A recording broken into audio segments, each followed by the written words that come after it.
Do you have any idea how much that bottle cost? More than you make in a month, and you just threw it across my $4,000 suit. Sir, I'm so sorry. Let me get the manager. Let me... Don't touch me. Don't you dare touch me. Look at what you did! Do you know who I am? No, sir. I'm sorry. I don't. Everyone in this restaurant knows who I am, except the clown they hired to carry a tray. One phone call. That's all it takes. One call, and this little job of yours is gone. Please, sir, I can fix this. One call, and the next job's gone too. And the one after that. Please, it was an accident. My hand slipped. People like you are replaceable. Entirely replaceable. Yes, sir. I understand. I'll clean it up right now. Hank Merrill watched the boy fold in on himself and felt something old and hot climb up through his chest, the thing he'd spent his whole life unable to sit still for. Under the table, his daughter's hand found his knee. Katie, one squeeze. Please, Dad. He knew exactly what it meant. This is Ethan's father. This is the man paying for my wedding. This is the whole rest of my life. Please, please, don't. Somebody get this kid out of my sight before I... His name is Cody. Hank was on his feet before he'd decided to be. His chair scraped hard against the floor, and every head in the room turned to the plain man in the plain suit at the end of the long table. And not one of them, least of all Hank, had any idea that in the next 4 minutes, the richest man in the city was about to do the last thing anyone alive would have guessed, for a reason nobody in that room would learn for weeks. Excuse me, Preston said. It's on his shirt. Right there. His name is Cody. Hank's voice wasn't loud. That was the thing people would remember later, how quiet he was. And he said he was sorry 3 times. A grown man ought to be able to accept an apology from a kid without an audience. The room did not breathe. To understand why a plumber stood up in a restaurant he could barely afford to sit in, you have to go back 3 hours to a small house on the other side of town where Hank Merrill was fighting with a necktie. Hank was 56 years old, and he had been a plumber for 31 of them, and he had never in his life owned a suit he liked. The one he had on was gray and a little tight in the shoulders, and his wife Linda was standing behind him in the mirror, trying to fix the knot he kept getting wrong. Hold still, Linda said. You're going to choke yourself. Maybe that's better than the alternative. Hank, I'm serious. These are not our people, Lynn. We're going to sit at a table with the kind of folks who send back wine, and Katie's going to spend the whole night hoping I don't embarrass her. Katie loves you. Katie loves me at the kitchen table. Tonight's different. He turned around. You know what the fiancé's father does? Ethan told her. He owns half the commercial real estate downtown. Buildings, Lynn. The man owns buildings, and I unclog his kind of buildings' toilets. Linda smoothed his lapels. Then you'll be the most honest man in the room. They didn't have money, the Merrills. They'd never had money. The house had a second mortgage on it now, from when Hank's knee went, and he couldn't work for 4 months, and there was a folder on the kitchen counter that Hank tried not to look at, the folder with the wedding numbers in it, because Katie's wedding was going to cost more than Hank made in 2 years, and the Kavanaughs had offered, generously, grandly, to pay for all of it. Hank hated that offer with a quiet, shameful heat. He'd taken money out of what was left of his retirement to cover a piece of it himself. Just a piece. Just so his daughter's whole wedding wouldn't be a gift from a family that could buy and sell him. Linda knew. Nobody else did. Katie especially didn't know. That was the one Hank guarded hardest. His daughter believed the Kavanaughs were paying for everything, and that her father was, for once in his life, getting to relax and let somebody else carry a bill. And Hank had let her believe it, had swallowed the shame of letting her believe it, because the alternative was telling her he'd quietly bled his own retirement to buy her the dignity of not owing her in-laws for her own wedding day. A man does strange, silent things for his kid. He'd have sold the truck before he let her find out. He'd have done worse than the truck. "Just be pleasant," Linda said at the door. "For Katie, one night. Can you be pleasant for one night?" "I can be pleasant." He meant it too. That was the thing. He fully meant it. The restaurant was the kind of place with no prices on the menu, and a man whose entire job was to pull your chair out, and Hank felt the wrongness of himself in it like a cold draft. He'd worked in rooms like this. That was the private joke of it. He'd been under the sinks of restaurants exactly this expensive, flat on his back in the dark with a wrench between his teeth, while rooms just like this one ate dinner 6 feet above his head and never once wondered who kept the water running to the kitchen. He knew these buildings from the inside of their walls. He knew the parts nobody sees, the parts that do all the work and get none of the light. He supposed that was why the waiter's face had reached him before the man had even opened his mouth. Hank had spent his whole life being the guy in the wall. He knew all the way down in the bone exactly what it felt like to be treated as though you were part of the plumbing. Katie met them at the door, radiant and nervous, in a dress Hank had never seen. She hugged him hard. "Thank you for coming, Dad. Thank you. It means everything." She pulled back and looked at him, and he saw the plea already in her eyes before anything had even happened. "They're really nice. They're a lot, okay? Just go with it. I'm gonna go with it. Ethan's dad he's used to being in charge. Just let it roll off." "Katie." Hank cupped her face for a second, the way he had when she was small. "It's one dinner. I'm going to be the most boring man you ever saw." Ethan was good. Hank would give him that from the first handshake. The young man met his eyes, called him Sir, without making it sound like a class, seemed genuinely, nervously glad they'd come. Whatever else was wrong with this picture, the young man loved Hank's daughter. You could see it. The father was something else. Preston Kavanaugh shook Hank's hand exactly 1 second too long and looked at his suit and smiled a smile that had a price tag on it. "Meryl, Ethan tells me you're in plumbing. 31 years. Honest work." He said it the way you'd pat a dog. "We need more men who work with their hands. Sit, sit." The wine's already breathing. And for 40 minutes, it was fine. It was stiff and strange, and Hank was counting the courses like exits on a highway. But it was fine. Katie was happy. Linda was charming. Ethan's little niece, a 6-year-old named Sophie, drew on the tablecloth with a crayon and asked Hank if he'd ever fixed a toilet that exploded, and Hank told her he had, twice, and she declared him the most interesting adult present. Preston held court the way men who own buildings hold court. He told a story about a senator who owed him a favor. He corrected the sommelier's pronunciation of a word, gently, so everyone would notice. He asked Hank twice what a man cleared in plumbing, and both times Hank gave an honest number, and both times Preston's mouth did something small and satisfied, and both times Linda's hand found Hank's under the tablecloth. "It's good work," Ethan said into one of the silences, a little too eagerly.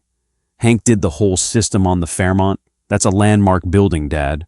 "I'm sure he did excellent things to the pipes," Preston said. "He means," Katie said carefully, "that Dad's one of the most respected men in his trade." "His trade, of course." Preston lifted his glass. "To trades, everyone should have one." It was the kind of thing you couldn't quite object to, which was the whole art of it. Hank drank to trades. He caught Katie watching him do it, relief and apology mixed together in her face, and he gave her a small wink, and she almost let her shoulders come down. Then Sophie tugged his sleeve and whispered, at a volume that reached half the table. "Grandpa does that, says nice things that are mean underneath. Mommy says just ignore it." "Sophie," her mother hissed. "Smart kid," Hank murmured, and Sophie glowed like she'd won something. It was fine. And then a young waiter named Cody, hurrying, caught the edge of a tray on a chair, and a glass of red went across Preston Kavanaugh's sleeve, and the night broke open. His name is Cody, Hank said again, into the silence, because Preston hadn't answered the first time. And I think you owe him about 30 seconds of being a decent human being, and then we can all go back to our dinner. Preston Kavanaugh turned fully toward him now. The smile was gone. You're Catherine's father, he said. I am. And you've decided to lecture me in my restaurant. A small laugh. You understand I hold the lease on this building. I could have the staff turn out the lights on us right now. I understand you're a man yelling at a kid over a shirt. Hank stayed on his feet. I don't much care what you hold the lease on. Down the table, Katie had gone white. Linda had a hand pressed over her mouth. Ethan was looking at his father with an expression Hank couldn't read yet. Dad, Katie's voice was very small. Dad, please sit down. And that was the worst part. The part Hank would carry, that his daughter, his own girl, was begging him with her whole face to sit down and let a kid be humiliated so that her wedding would stay funded and her future would stay smooth. He looked at her. He saw everything she was afraid of, all of it laid out in her eyes. He did not sit down. Cody, Hank said, turning to the waiter, you didn't do anything wrong that a rag doesn't fix. Go on, take your break. You don't have to stand here for this. The young man fled. Hank did not sit down. Instead, he looked at the room, the 40-odd people at the good tables who had watched every second of it with their eyes politely on their plates. He looked at them the way you look at a jury. Anybody else? He said, not loud, just to the room. He's 22 years old. He's somebody's kid. Anybody feel like standing up with me? Nobody moved. A woman 2 tables over found something fascinating in her water glass. A man in a beautiful jacket became absorbed in his cufflinks. 40 people who would all tell this story later, at their own dinners, as a thing they had personally witnessed, and not one of them pushed back a chair. Hank stood alone in the middle of it, and it was the loneliest he'd felt in a long time. Lonelier than the wrong suit, lonelier than the whole wrong room. And he understood something then that he'd carry. The watching is never neutral. Every plate those people studied so carefully was a small, quiet vote. The silence had a weight to it, and the weight was landing squarely on a 22-year-old with a rag. So Hank picked it up and carried it himself, the way he'd been carrying that kind of weight since he was 8 years old. And Preston Kavanaugh looked at Hank Merrill for a long, strange moment, and then he did the thing nobody expected. He laughed, not cruelly, almost with wonder. And he sat back down, and he pulled a checkbook out of his breast pocket, and he uncapped a heavy black pen. How much? Preston said. I'm sorry, Hank said. A man who will stand up in a room like this, in a suit like that, knowing exactly who I am and what I can do to him, that's the rarest thing money can't manufacture. Preston clicked the pen. I have 400 employees. Not one of them would have done what you just did. They'd have watched. They did watch. He gestured around the frozen room without looking at it. I want that. I want a man who stands up. Come work for me. Name the number. Head of operations, community relations. I'll invent the title. What do you make in a year plumbing? Whatever it is, add a 0. The table was silent. Somewhere Sophie had stopped coloring. Linda's hand had gone still on Hank's arm.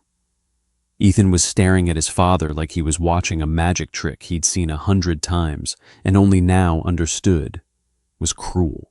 400 employees, Preston went on, warming to it, because a room paying attention was the only weather he'd ever thrived in. I pay them well. I pay them very well. And do you know what I've learned in 40 years of paying people well? There's a number for everything. Loyalty, silence, a man's principles. I've bought them all, cheaper than you'd think. So when I say name yours, I'm not insulting you, Merrill. I'm respecting you. I'm assuming you're smart enough to have one. He slid the checkbook an inch closer. So, what is it? What does the great and honest plumber cost? Add a 0, Hank repeated. I'm serious. I've never been more serious. Preston's pen hovered. This is the part where a smart man stops lecturing and gets rich. I'm offering you a life, Merrill. Your daughter's wedding, paid, no strings. From you, not from me. Wouldn't that be something? That house I'd bet you've got a second mortgage on. Gone. All of it, for the price of coming to work Monday." He smiled. "Everybody has a number.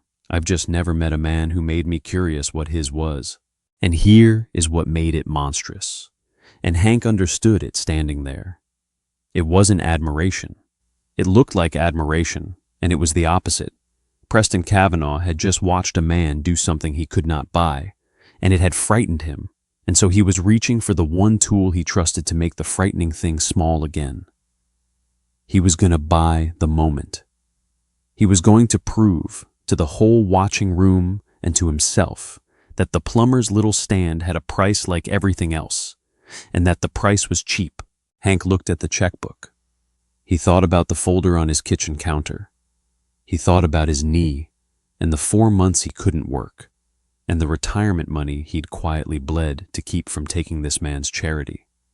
Add a zero. It was not a small thing.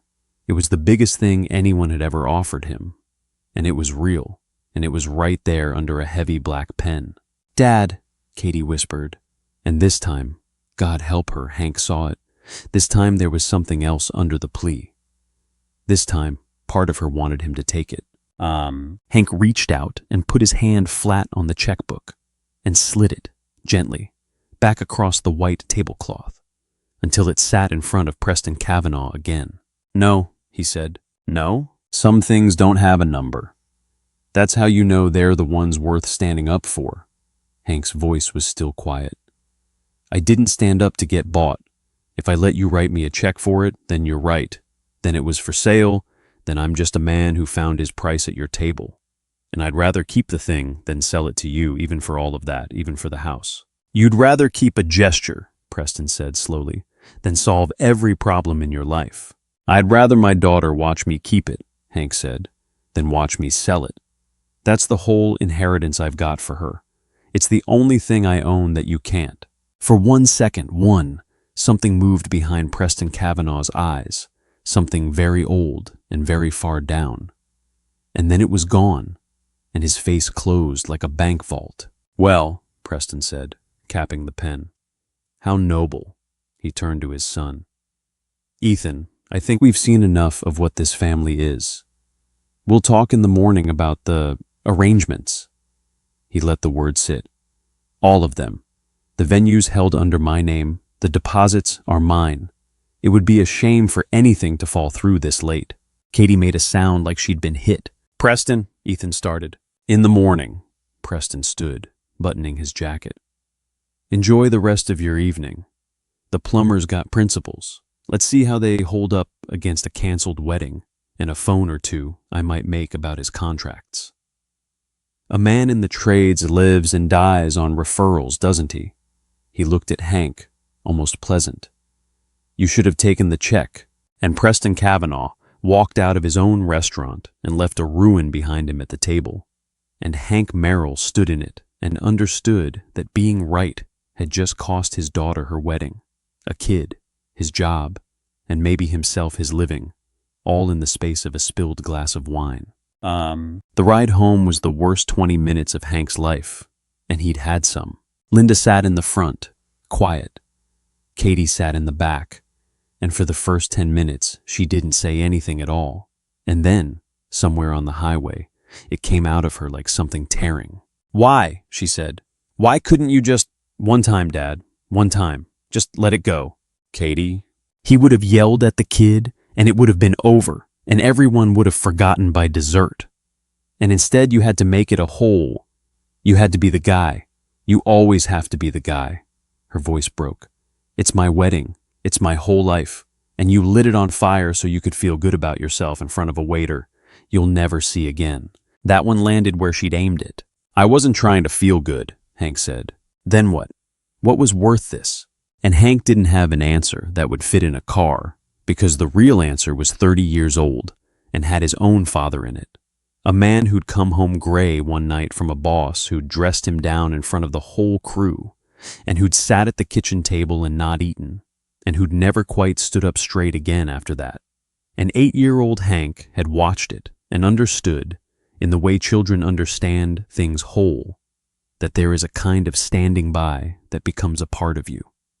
He'd promised himself he'd never be a man who watched. His father had left him almost nothing when he died, but he'd left him one sentence, said once, quiet, at that same kitchen table on that same gray night. A man is what he'll stand up for when it costs him. Hank had believed it his whole life. He'd built his whole self on it. And tonight, for the first time, he was finding out the actual price. And the terrible thing about the price was who it was being charged to. He'd kept the promise for 48 years, and tonight it had finally actually cost him. Not him. That was the thing. It had cost Katie. And he sat in the dark of the car with his daughter crying behind him and wondered for the first time in his life whether the promise had been worth what it charged the people he loved. "I'm sorry," he said. It was all he had. "Katie, I'm so sorry." She didn't answer, and Linda reached over in the dark and put her hand on his knee, the same knee that had gone out, the same knee Katie had squeezed under the table. And she didn't say, "Please," this time. She just held on. It got worse before it got anything else. Cody Harmon was fired that night. Not by Preston directly. Preston didn't do his own dirty work. But a manager called the kid into the back and told him the client had complained and the restaurant couldn't have incidents. And that was that. 22 years old, and he'd been working doubles to cover his mother's medications because she was between jobs and between insurance. And now he wasn't. Katie found that out because Katie went looking. That was the part of the night that mattered, the part nobody at the table saw.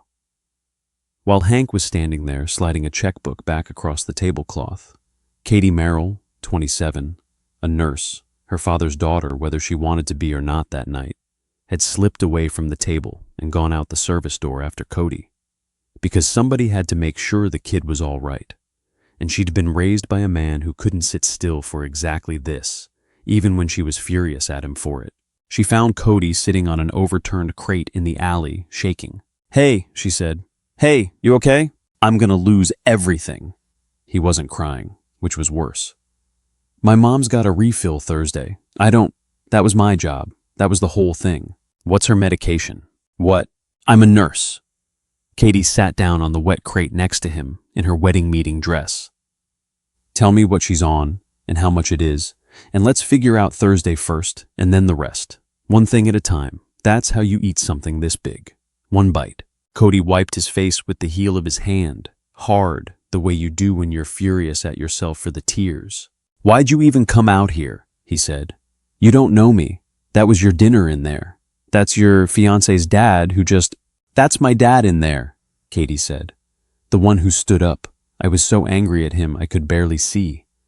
And then I got out here and realized I was angry at him for being exactly the person he raised me to be." She let out a long breath into the cold. "So I guess I came out here because he can never just sit down, and it turns out neither can I. He's gonna be in so much trouble, your dad." "Yeah," Katie said quietly. "I think he is." "Tell him," Cody's voice cracked, and he fought it back. "Tell him thank you, from me. Nobody ever, the whole room always just watches. Every table, every night. And he's the only person in 8 months who ever said my name out loud." He laughed, wet and broken. "You know how long I've had that name tag on? 8 months. He's the first customer who ever read it. She stayed with him 40 minutes in that alley. It was, though she didn't know it yet, the most like her father she had ever been. Over the next 4 days, the phone calls started, the way Preston Kavanaugh had promised. A property manager Hank had done work for 11 years called to say they were going a different direction on the building. A contractor who threw him jobs went suddenly, apologetically quiet. Nothing you could prove. Just a man with buildings making the kind of calls a man with buildings makes, and a plumber's livelihood is a spiderweb of referrals. And Preston Kavanaugh had a broom, and the wedding was coming apart. The venue emailed Katie that the holding party had released the date. The deposits, all in Preston's name, evaporated. Ethan called her at midnight, wretched, caught between the woman he loved and the father who'd made him, and they had the first real fight of their whole relationship. "Give me a week," Ethan kept saying. "I can talk him down. I've always been able to talk him down." "I don't want him talked down, Ethan. I don't want his money back. That's the whole thing you're not hearing. Money isn't the point is us, the point is the wedding. The money is exactly the point. It's always been the point. That's the disease in your family. Everything comes with an invoice and a lever, even the love. Especially the love. She heard him go quiet. Your dad set fire to my father's whole life tonight because my dad wouldn't be bought. And you want to give him a week to feel generous again. That's not fair. Which part isn't true? And Ethan didn't answer. And the silence stretched out between them and swallowed things. And both of them heard in it how much of their future was being decided by two men at a table neither of them controlled. Katie said she had to go. She hung up not knowing if she still had a fiancé, and she sat on her bathroom floor and cried into a towel so her parents wouldn't hear it through the wall. Hank sat at his kitchen table with the folder open and the numbers gone red, and he did the math the way he'd done it his whole life, and this time the math said, you did this. He'd stood up for a stranger, and the bill had come to his family, itemized. Cody's job, Katie's wedding, his own contracts.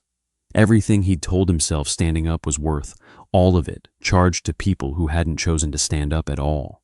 He sat with that a long time, the way he'd sit with a stubborn joint sometimes, turning it, testing where it wanted to give.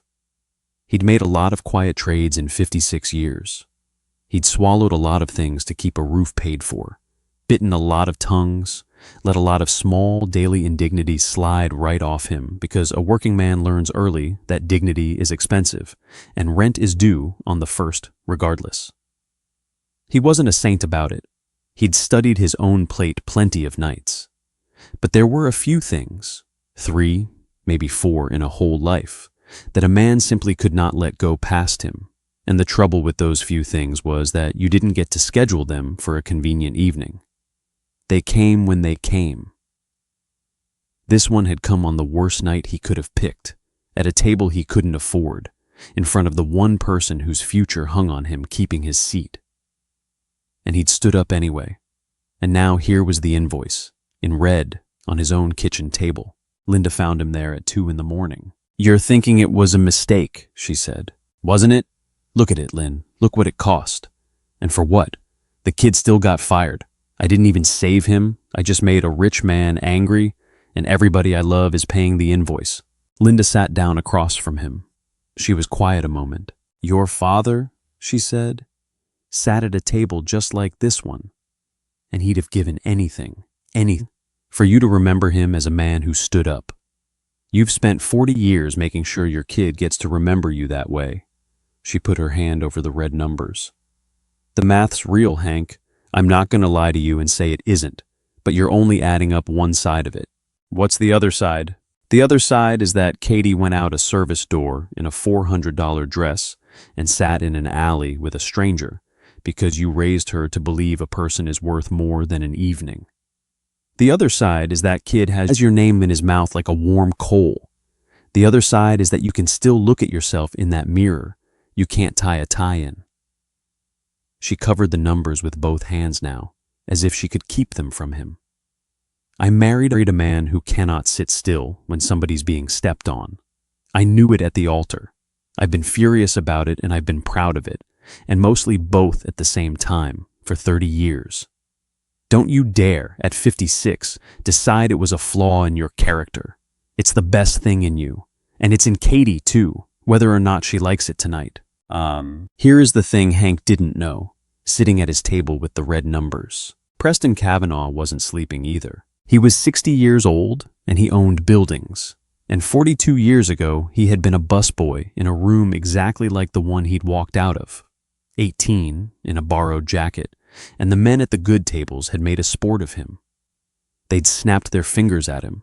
They'd called him anything but his name. One of them had poured a drink on him on purpose to watch, and the whole room had watched and laughed, and not one single person at one single table had stood up. Not one. He had stood there and taken it with a rag in his hand, exactly like the Harmon kid, and he had promised himself in that moment, the way Hank had made his promise, the exact same shape, the opposite direction, that he would never, ever be the one standing there again, that he would be the one at the table, that he would get so high above it that no one could ever pour a drink on him again. He had kept his promise, too. He'd built a wall out of money 42 years high, and the first brick of it was a certainty he'd never once questioned. That everyone has a number. It had to be true. Because if it was true, then the men who humiliated him weren't cruel. They were just rich, and he could become rich. And the whole unbearable thing became a transaction instead of a wound. Everyone has a price. It was the load-bearing wall of his entire life. He had tested that wall 1,000 times, and it had always held. Every man who'd ever crossed him had eventually taken something. A deal, a title, a quiet payment, a favor with a hook in it. He'd bought a city councilman once for less than the cost of tonight's dinner. He'd watched men who made speeches about their principles fold the instant the number got large enough. And every single time it happened, a small, cold voice in him had said, "See, see. Nobody ever stood up for you because standing up isn't a real thing. It's just a price that nobody's met yet." And then a plumber had met the number. Add a zero, the house, the daughter's wedding, all of it, the whole rescue, and slid it back across the tablecloth like a plate he was finished with, and said the wall was wrong. Preston had spent 42 years making certain he would never again be the one holding the rag. It had genuinely never once occurred to him that he might instead have quietly become the men at the tables. And a plumber in a gray suit had just slid a blank check back across a white tablecloth and said no. Preston Kavanaugh sat awake in a house the size of a hotel and could not, for the life of him, make the plumber's face stop looking like his own, 30 years younger, with a rag in its hand. It was Sophie who said it. 2 days after the dinner, Preston had the family to the big house, the way he did, to reassert the shape of things. And the 6-year-old had been unusually quiet. And finally, over dinner, she looked at her grandfather with the terrible directness of the very young and asked the question the whole watching room hadn't dared to. "Grandpa, why were you so mean to that man? He said, 'Sorry, Cody.'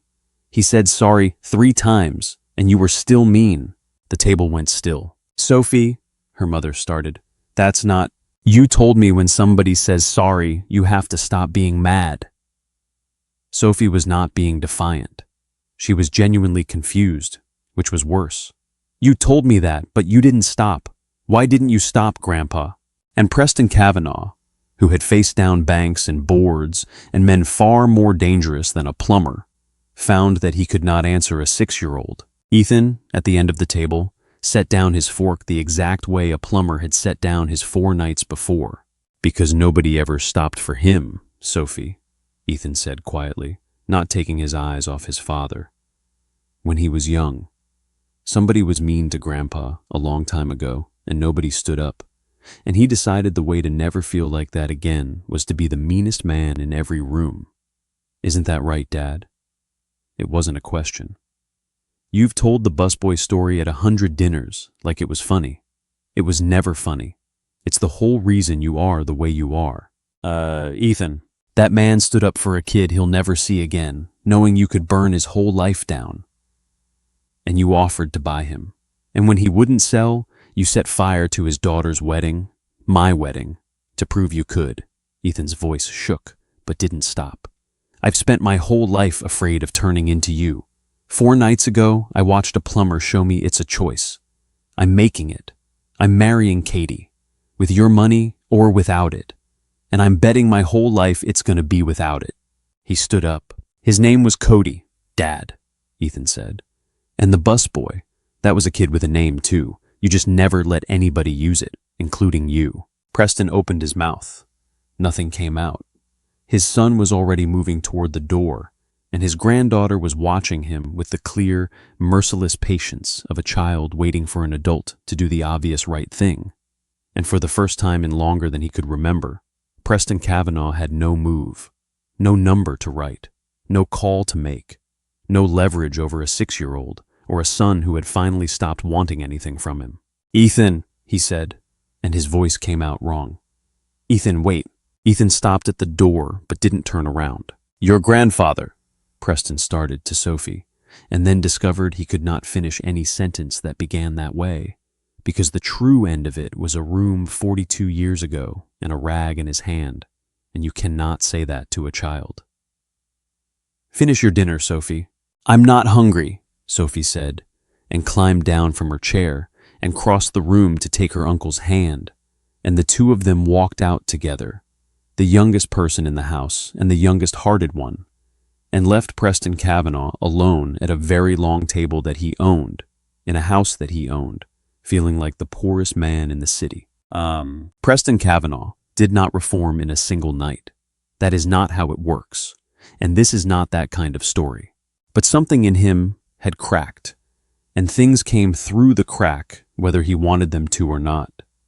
A 6-year-old who wouldn't sit in his lap, a son walking out his door, a plumber's face, a rag 42 years of a wall. He'd never once let himself feel the weight of. He was a proud man and a hard man, and the changing of him was going to be the slow, grinding, imperfect work of the rest of his life. There would be days he backslid. There would be a contractor he snapped at out of pure old reflex, a valet he looked straight through, a server whose name he failed to catch.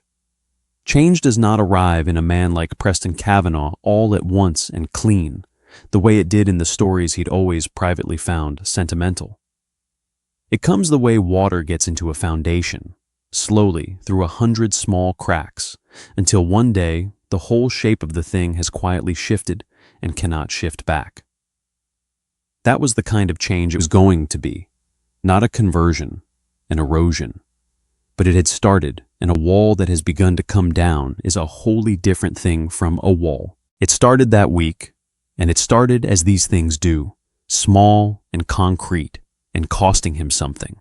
He had Cody Harmon found. He did it himself, which he never did. He sat in his car outside a walk-up. He'd have called a slum a week before, and he went up, and he stood in a doorway across from a 22-year-old and his sick mother, and he said the hardest 3 sentences of his life. "I had you fired. It was wrong. I'm here to fix what I can of it." From the back room, Cody's mother called out to ask who was at the door. Cody said it was nobody, just a guy from work, and the word nobody landed in Preston Kavanaugh's chest like a stone, because it was the most accurate thing anyone had called him in years. "Does she know," Preston asked low, "that you lost the job?" "No, she's got enough going on. You carried it alone, so she wouldn't have to." "That's kind of the whole job," Cody said. Not a complaint, just a fact. Being the one who carries it. And Preston Kavanaugh, who had not carried a single thing alone in 3 decades, because there had always been someone he could pay to carry it, stood in a doorway in a building he'd have called a slum a week ago and watched a 22-year-old carry the whole weight of a life for free, for love, and felt the wall lose one more brick. He got the boy his job back, with a raise the manager didn't understand, and a written apology the boy could frame if he wanted. He paid the mother's pharmacy bill for a year, quietly, through the account, no name on it, which was a thing he had learned, somehow, in the last 72 hours, that some things you do without your name on them. He did not tell Cody the busboy story, but he stood in that doorway a beat too long, and something in his face told a piece of it, and Cody Harmon, who was young but not stupid, understood that the richest man he'd ever met had once stood exactly where he was standing. "Why'd you really come?" Cody asked. "Because a man reminded me that you have a name," Preston said, "and I'd spent 40 years making sure nobody used mine either. Get some sleep. You've got a shift Thursday." He called off the sabotage of Hank too, one apologetic phone call at a time to the men he'd whispered to, which cost his pride more than it cost his wallet. The property manager called Hank back, sheepish, said they'd reconsidered. The contractor's jobs came back. It didn't erase the 4 days. Hank had lain awake through them, and you don't get those back. But the spiderweb reknit itself, strand by strand, because a man with buildings had decided, for the first time in 42 years, to use his broom in reverse. And there was one more thing. The thing Hank hadn't expected. The thing that told him the crack in Preston Kavanaugh was real, and not just damage control. A man came to see him. Not Preston, a stranger, well-dressed, 60-ish, who'd been at the restaurant that night, at the next table over, and had watched the whole thing with his eyes down like everyone else. He found Hank's shop through the referral network, and he stood there turning his hat in his hands like a man in church. "I was there," the man said, "the other night, when you stood up." He couldn't quite meet Hank's eyes. "I didn't. I want you to know I've thought about it every day since. My whole life I've thought of myself as a decent man, and I sat there and looked at my plate while that boy—" He stopped. "I fired a man last year, loud, in front of people, the way that Kavanaugh fellow did. I've been telling myself it was different. It wasn't different. I came to say I called that man yesterday. I apologized. I gave him his job back if he wants it." He finally looked up. "You didn't just stand up for the waiter. I don't know if anybody's told you that. You stood up in front of a room full of people who are all going to be a little braver than they were because they watched you do it, and they couldn't stop feeling it. I couldn't stop feeling it. So, thank you. That's all. Thank you." Hank didn't know what to say to that. He'd spent 4 days certain he'd only broken things. He wiped his hands on a rag, the reflex of 31 years. "I didn't do it to make anybody braver," Hank said. "I did it because I couldn't sit there and not." "I know," the man said. "That's the part that keeps working on a person. If you'd done it to be seen, I could have let it go by now.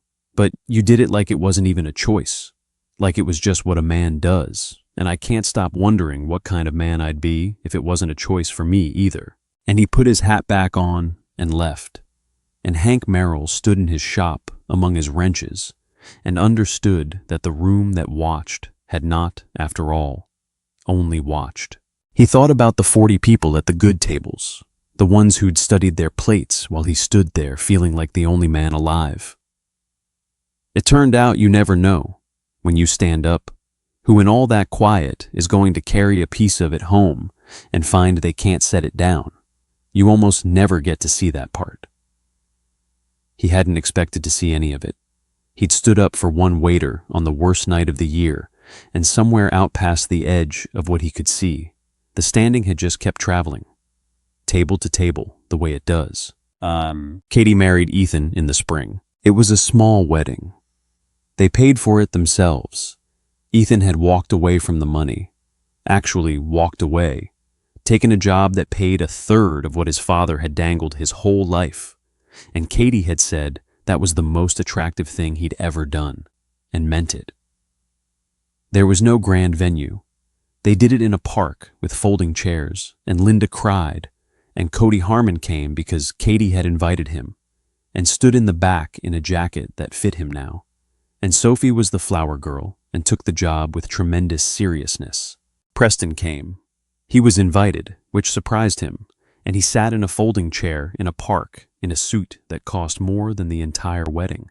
And he watched his son marry a plumber's daughter, and at the reception he came and stood in front of Hank Merrill, and the two men looked at each other for a long moment with 42 years and 4 ruined days and 1 white tablecloth between them. "I'm not going to pretend it was easy to come here," Preston said. "I wouldn't have believed you if you did. You cost me a great deal, Merrill. My son, the way I'd arranged things."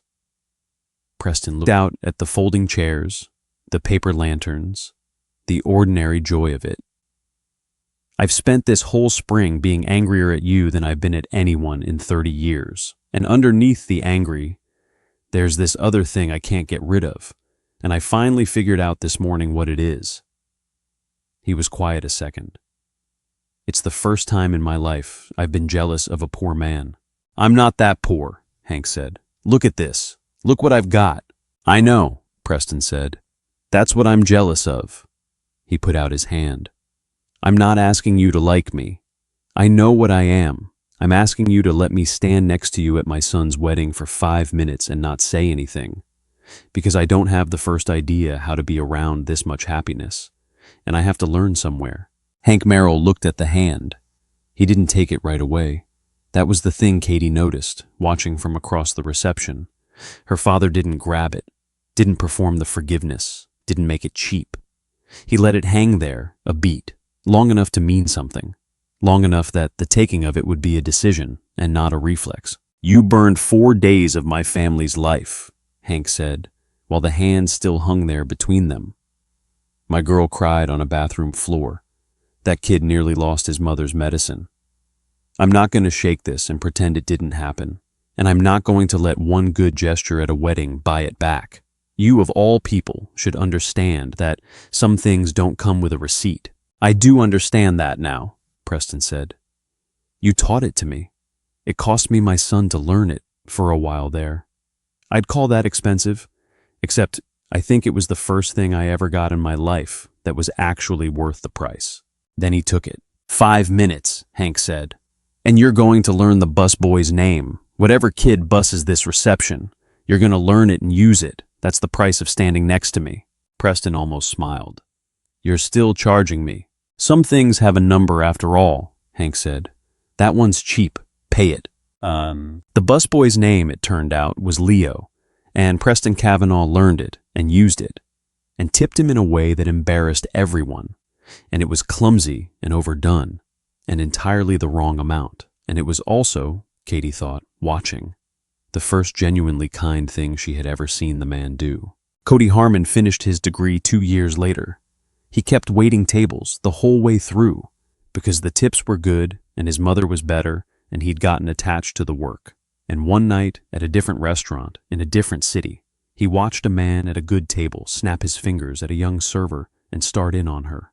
Loud for the room, over nothing.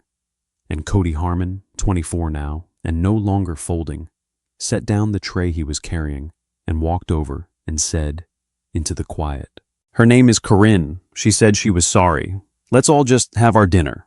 The young server's name was Corinne, and she never knew that the man who just stood up for her had once had somebody stand up for him. A plumber in a gray suit, on the worst night of that plumber's life, at a table with a white cloth. She just knew that a waiter she'd never met set down his tray and said her name out loud like it was worth something, and that the loud man went quiet, and that she got to keep her shift and her dignity both. She'd carry it. Somewhere down the line, on some night she couldn't predict, she'd set down a tray of her own, and somewhere across town, he didn't know about, and would never know about, the thing a plumber started at a white tablecloth kept going. The way it does, quietly, one room at a time. Because that's the whole of it, in the end. You don't get to choose when standing up is going to cost you. It nearly always comes on the worst possible night, at the worst possible table, in front of the people you least want to lose. You only get to choose whether you stand. A man is what he'll stand up for when it costs him. Hank Merrill stood up for a young man whose name was Cody, and it cost him 4 terrible days and nearly everything, and he would tell you, if you asked him. The same plumber, in the same gray suit, still unclogging the same kind of buildings, that he'd do it again tomorrow, and the day after that, and any day the room went quiet, and everyone else looked down at their plates, because somebody has to be the one who doesn't. And his name, that night, was Hank.